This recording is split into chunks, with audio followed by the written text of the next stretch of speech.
Good afternoon. I'm Dennis Galecki, and welcome to the 398th Imagine Buffalo program and another great virtual Imagine lecture hosted by the Buffalo and Erie County Public Library. Thank you so much for joining us today. This program is created by the Center for the Study of Art and Architecture, History and Nature, as well as ImagineLifelongLearning.com. Now, we're going to start with our speaker shortly, but first, a little housekeeping. Everyone watching will be muted during our speaker's presentation, which will last about 15 minutes. We'll have time for questions at the end.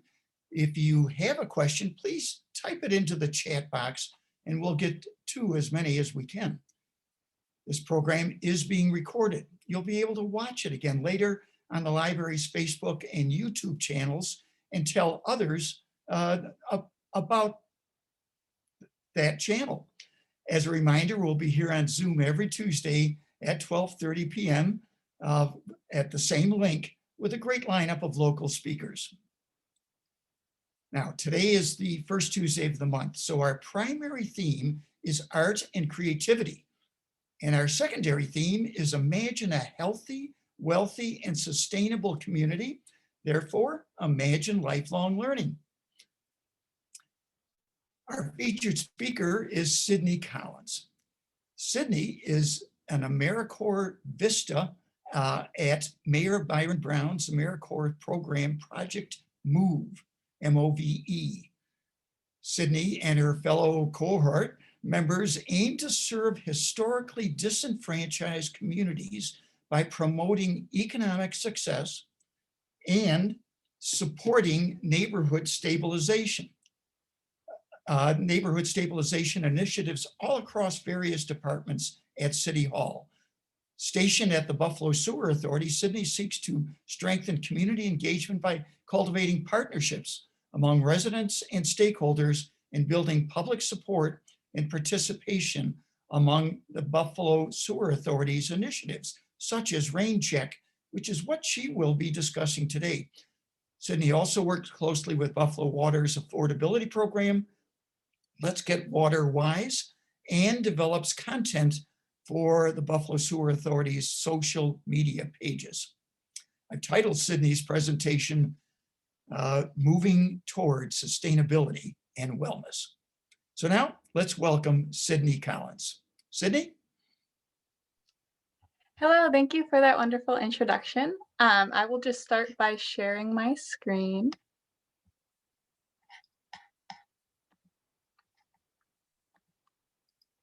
All right, can everyone see that?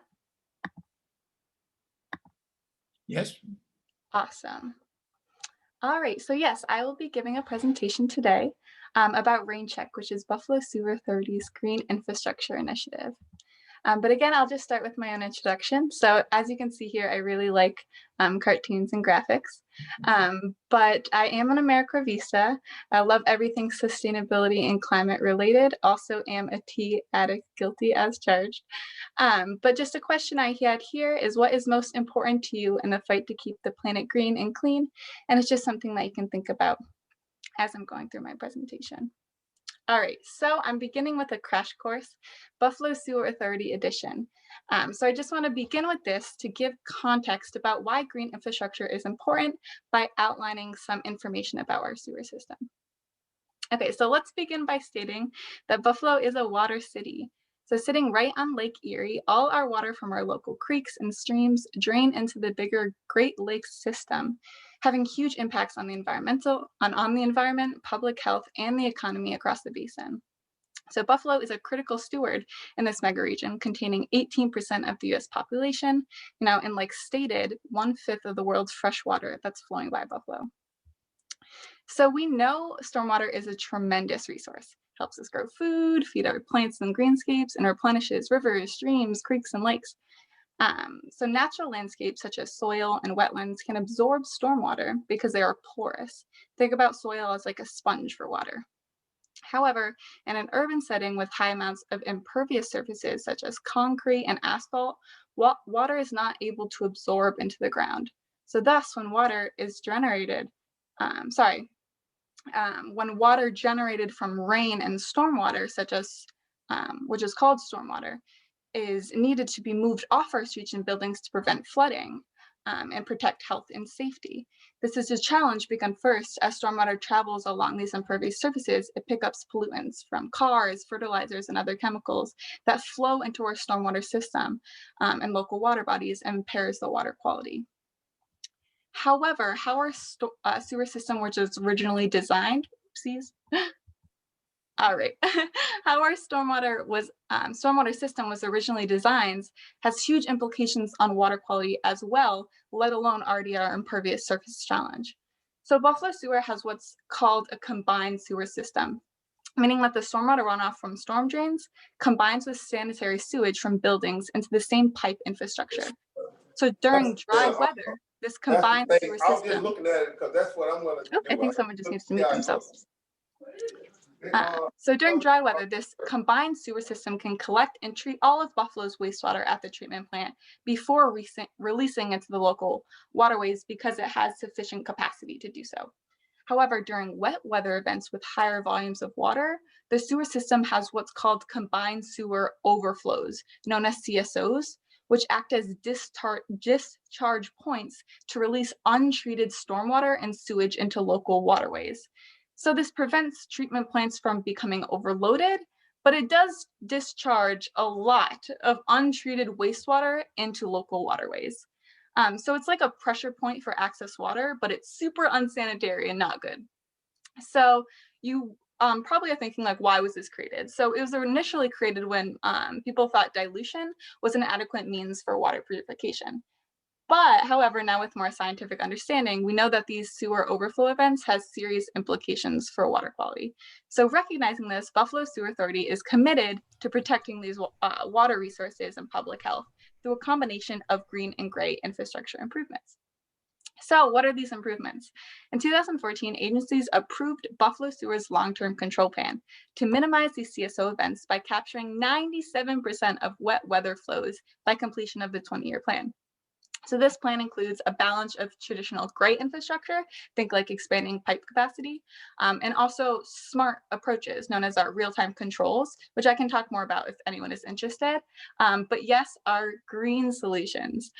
So BSA is committed to managing 1,315 acres of impervious surfaces with green infrastructure to tackle the stormwater challenge and be players in building a more equitable and sustainable city. So that's mostly what I'm going to be talking about today. So this launched our green infrastructure initiative called RainCheck in 2015. So this has had two phases, RainCheck 1.0, which encompasses projects leading up to 2018, and RainCheck 2.0 outlines future efforts from 2018 and preceding. So I will overview some projects from phase 1, as well as highlighting future plans in RainCheck 2.0. So, and here is written our mission statement. So this is a GI initiative to tackle our stormwater challenge, respond to the climate emergency, and advance social and environmental justice. So how does green infrastructure work? Green infrastructure manages water where it falls by absorbing and capturing rain and snowmelt where it lands, or temporarily diverting water before releasing it into the sewer system. Green infrastructure can reduce sewer overflow events and keep our waterways clean and healthy. It can slow down the flow of stormwater into our sewer system or keep it out of sewers altogether. So because green infrastructure investments are above ground for all of us to see, they can offer unique benefits to our environment, our economy, and our community. So just stating a few, green infrastructure can offer public and private cost savings, since the cost of installing and maintaining green infrastructure are lower than gray infrastructure, as well as it can reduce water usage and energy bills for property owners and households. And can also help beautify the city by improving local aesthetics and revitalizing communities by making them more attractive for private investment. On the public health side, green infrastructure supports more walkable communities by providing shade and other green space to help cultivate a strong sense of well-being and promote active and healthy lifestyles. Unlike conventional stormwater infrastructure, green infrastructure also directs public investments above ground and in neighborhood spaces across the city. So neighborhood greening initiatives in underinvested communities are important strategies to reverse historical legacies of disinvestment. So there are so many benefits to green infrastructure, including improving public safety, engaging communities, and creating more green job opportunities. So green infrastructure maintenance provides safe, steady, low barrier, and high-paying jobs within Buffalo.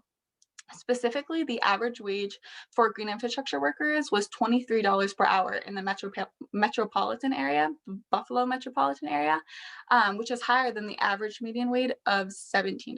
So now with Buffalo Sewage's commitments to more green infrastructure installations, this is a needed and available job. So the first generation of rain check projects focus on 4 key strategies through public and private collaboration. So this includes green streets, green parking lots, demolitions and vacant lot restoration, and rain barrel and downspout disconnects. And I'll give highlights to various projects completed in Rain Check 1.0. So initially, building upon the adoption of a complete streets ordinance in 2008, the city of Buffalo proposed a system of complete green streets that connect key areas and developments, including a combination of green infrastructure elements like trees, rain gardens, curb bump outs, and also impervious surface reduction. So green streets not only help Buffalo tackle our stormwater management challenge, preventing almost 2 million gallons of rain runoff in a typical rain event from going into the sewer system, but it also helps beautify streets and make travel safer, as well as all those benefits that we already talked about. Also, when it rains or snow melts, vast amounts of water can enter the sewer system via gutters and downspouts connected to roofs. So in 2015, we launched our Rain Barrel program, which engaged residents and businesses to keep roof rain and snow out of the sewer system. And they also learned more about green infrastructure. So here, roughly 172,000 gallons of runoff during a typical rain event are prevented from these rain barrel installations.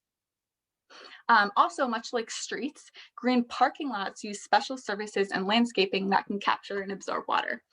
So the removal of impervious surfaces and installation can redirect water and snowmelt into the surrounding soils, which is what happened with the JFK and Pratt Willard community centers. This also allowed to beautify neighborhood spaces and educate residents. So just in these projects alone across 3 rain gardens, 14,000 gallons of runoff was prevented or is prevented each typical rain event. Also with the primary goal of them demolishing vacant and abandoned structures is to promote public health and remove dangerous structures. However, demolitions can also provide a lot of benefits to stormwater management, as they reduce impervious surfaces and allow for soil that can absorb and collect water. The Buffalo Demolition Program is actually one of the first of its kind in the U.S. Environmental Protection Agency and New York State Department of Environmental Conservation to count towards green infrastructure goals. And so the city's blight removal program has removed over 5,900 abandoned homes and has prevented 15 million gallons of runoff in a typical rain event from entering the sewer system, which is pretty significant. So in Rain Check 2.0, it'll be critical to develop a robust set of engagement tools that allow Buffalo Sewer and its partners to engage diverse communities and create opportunities for the community. So now I'm kind of moving on to next steps that we really want to prioritize in Rain Check 2.0. Buffalo Sewer also aims to ramp up engagement with private and public owners private property owners and public partners to meet green infrastructure goals and support workforce development. Rain Check also is prioritizing and operationalizing equity and opportunity into our decision making to maximize benefits to diverse communities. Rain Check 2.0 outlines 6 priority basins throughout Buffalo through a robust equity analysis that identify communities that would benefit most from green infrastructure investment. You can see here in the right bottom corner, that maps out our priority basins that we're looking to prioritize. So how can you be a part of the stormwater solution? Connect with us because we are looking to further our community engagement. And here I mapped out some ways that you could further your engagement with this program. So we here, this is our social media handle, Buffalo Sewer. Also our website, Rain Check Buffalo, is a great resource if you want to continue learning more about green infrastructure, as well as my email is listed there as well if you want to connect for me. However, I'm not done yet. There's a couple additional things that I just want to map out that are on the horizon with RainCheck. So here we have our Green Infrastructure Steward Program. So this workforce development program is developed to create a pipeline for workforce development in the community and skill acquisition to be able to local hire that with our Buffalo Sewer Authority staff, when we think about future green infrastructure maintenance demands. So I included a link here, and maybe we can plug that in a follow-up email, but that is the LinkedIn page that has that job profile currently up and accepting applicants. We also have our climate change vulnerability assessment. So I kind of mentioned this at the beginning of using this program to build climate resilience in the city. Buffalo Sewer Authority actually fronted a climate change vulnerability assessment, which is used or will be used to help with future climate change plans within the city, as well as just locate certain vulnerable areas that we should prioritize when looking at investments. So we are currently taking public feedback for that, and here is the link if you want to learn more about what that project is, as well as give some feedback and insight to the Buffalo Sewer Authority. Lastly, we do have a green infrastructure grant program on the horizon, but this doesn't have a specific date when it will release. You should have your eye out in the next coming year, hopefully. So what is this grant program? So this grant program will give money and resources for private property owners to be able to conduct green infrastructure installations. So it gives them potentially money coverage to be able to finance those projects. So it's very exciting because, in RenCheck 1.0, we focused a lot on public property, but now understanding that a lot of the city also is private property, we want to be able to incentivize and encourage private property owners to also engage with green infrastructure projects.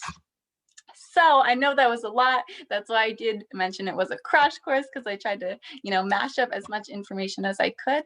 But that is just a couple things that are on the horizon with RainCheck 2.0, as well as just further outline of what RainCheck and green infrastructure is. So I'll end with that. And if anyone has any questions, or if Dennis has questions specifically, I'll give it back to him. Thank you guys so much.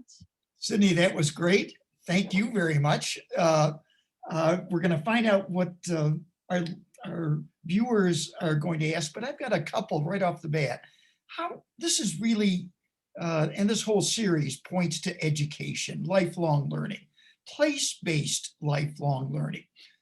Here you are dealing in the community. How do you see yourselves educating in the community, in the neighborhoods themselves? Is there signage? Is there an ongoing program connecting with schools, community groups? How do you let them know what you're really doing, not just moving water in a sewer, but really moving us as a community towards sustainability and wellness? How do you do that? Yes, Dennis, that is a wonderful question. So you kind of hit one of the answers on the ball is signage. So one example I can think of is we have a riparian buffer up at Skajakwota Creek or in Delaware Park that does have signage further describing what that green infrastructure is. Because one concern that we do have is some plants that we use that are really beneficial for stormwater absorption, people don't recognize as that plant. So they think it's just, untaken care of property, but identifying, or not property, but a maintenance land, but identifying that as a specific plant that has a specific task, people are better able to understand and then steward those projects and, again, just appreciate them. So signage is extremely, extremely important and something that we have implemented through the city. As well, we also did have a waterworks program in RainCheck 1.0, which was a summer-long like education program that educated youth about green infrastructure and stormwater management, as well as gave them the opportunity to design and develop a green infrastructure project. So it was really cool. Unfortunately, they didn't end up actually being able to plant it because the timeline for the project got a little wonky, so it just didn't align with the summer program. However, there was a lot of great programs and projects and activities that they involved with that, again, educated them about what green infrastructure was, as well as gave them the opportunity to really be hands-on in the decision making. So that was just one example of a program I can think of, and that those projects we want to further invest in, and will definitely be on the horizon in the future. Sounds good. And one other one that piggybacks that, how do you connect with groups that have a natural interest in this area, like the Buffalo Niagara Water Keepers or other environmental groups? Yeah, great. Another great question. So we currently have a grant opportunity that we collaborating with Grassroots Gardens and Freedom Gardens. So that's one organization. It's so essential, right, to connect with community organizations because they have such great relationships with stakeholders and community members. So they're such an amazing resource when we think about community engagement. And how do we best support work that they're already doing around building gardens and building green spaces, rather than Buffalo Sewer just coming in, right, and being like, we're gonna put in gardens, when there's so many community organizations that are already doing that. So there are a couple grant opportunities and projects that we are collaborating with organizations on, and again, we're still looking to further develop those relationships and those partners. So as we go throughout our grant research, really connecting with community organizations and members to strengthen those relationships with certain projects. So I think, yes, I hope that answered your question. I was going to say perfectly. Thank you. All right, now let's see, Leah, do we have some questions from our audience? Yep, we do have a handful of questions. Good. Someone asks, what can private property owners do?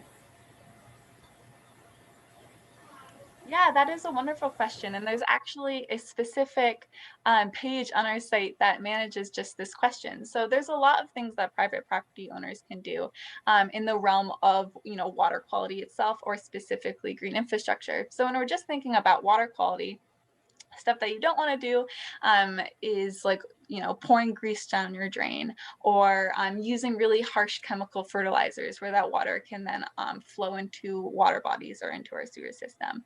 But on the basis just of green infrastructure is just to plant more green space and not have that mono lawn culture that is really, really detrimental to biodiversity, as well as doesn't really help with stormwater management. So when I say mono lawn culture, I say really, really like short grass that you just mow all the time and don't give any life to it. So what that could look like instead is pollinator plants and plants that are really good for water absorption, and just allowing that space to blossom is really beneficial, not only for stormwater management, but also when you think about habitat and biodiversity and all of those additional benefits that come with just encouraging green space to just blossom. So that is just a couple of things that private property owners can do just on the realm of, water itself, but also green space.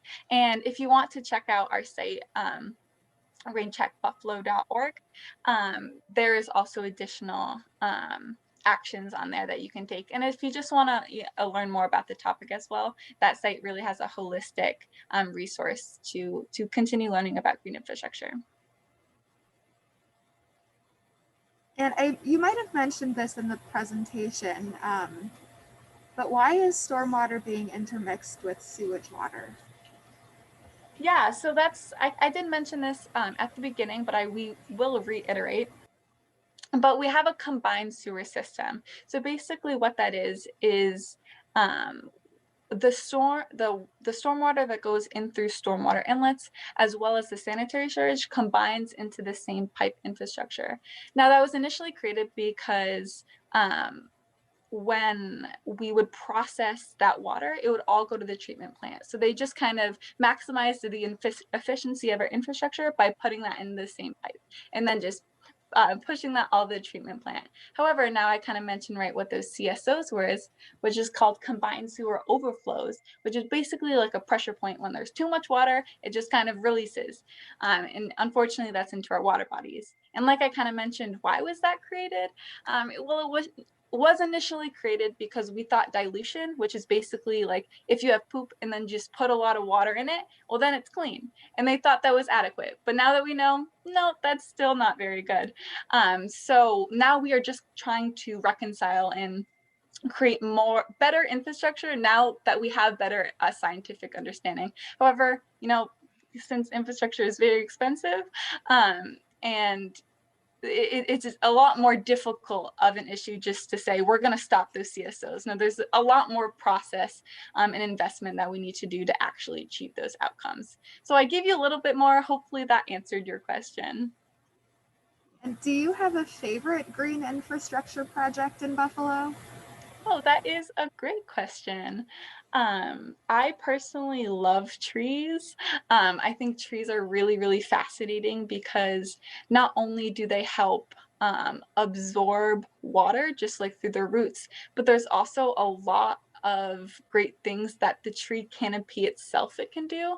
I just learned a fun fact that a lot of water is held in just the leaves itself, that then thus when it trickles down, it just like slows down the process of the water. So I always thought of like roots as like great in itself, right? Because they absorb water, but the fact that the leaves itself also have a role in that process, I just found really fascinating, as well as there's just so many benefits to trees, like providing shade, reducing flooding, that personally is just like a soft spot for me. But I know there's also a lot of energy and design that goes into rain gardens, which I think doesn't have enough, I don't know if it doesn't have enough appreciation, but I personally really appreciate that those design elements of those rain gardens as well.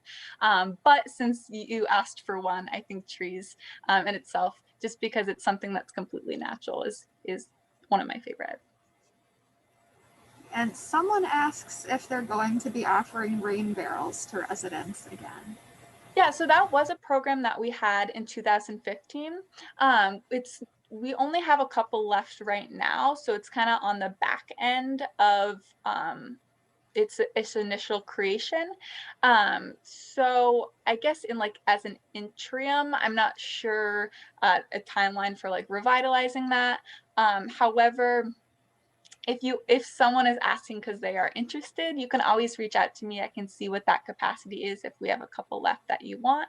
But it was a really great program because it was free materials, as well as free installation. So basically based on what the community wants to see, we're kind of driving a lot of what programs we could revitalize in the future. So if there is interest for that, I would definitely reach back out to me just so we can gauge to what people's interests are again.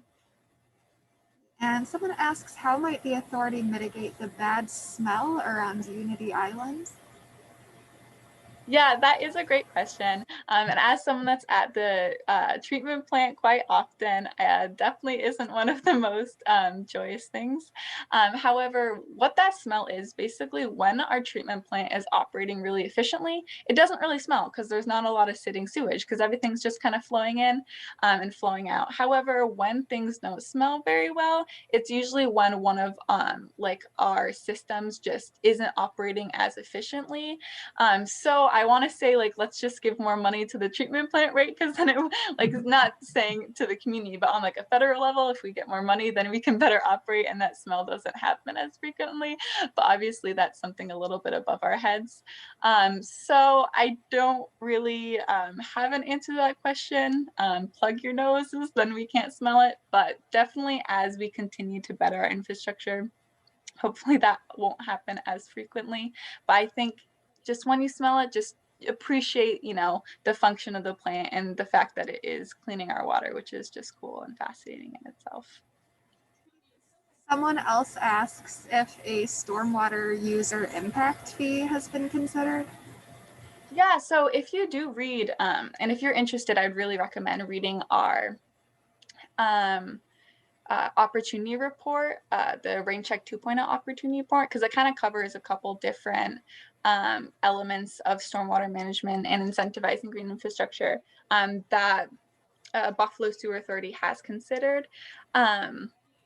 So I know, honestly, I know Kevin, which is our project manager, is here, and he could probably speak more to that.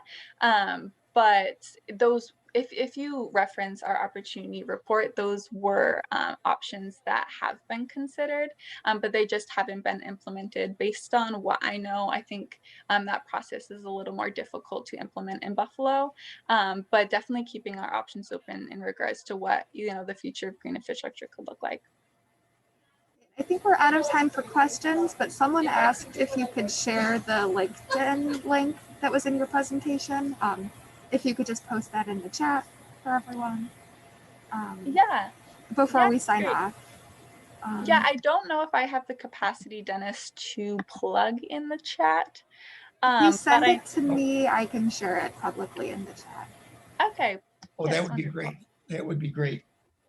Leah, you're right. Time is suddenly moving along here. Sydney, that was a great presentation. I would,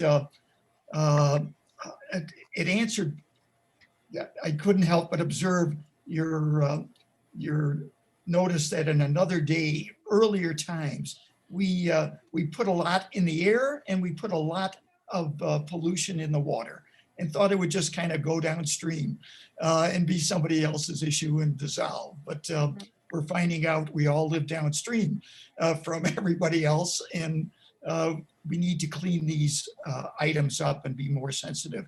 I'm also hopeful that as Niagara Street gets more and more developed, people will spend the money necessary to make sure odors do disappear from Unity Island. That's my hope anyways. So I will wrap things up here by saying thank you very much to all of you folks that joined us today and have been supportive of this Imagine series and individual programs. Join us next week, same time, same Zoom link, when we talk to Brad Hahn, the director of Explore Buffalo, about how Explore Buffalo is adapting to continue education in a time of COVID and beyond. I'm Dennis Galecki. Thank you for supporting this Imagine series. Please tell others about it. Be well and have a good afternoon.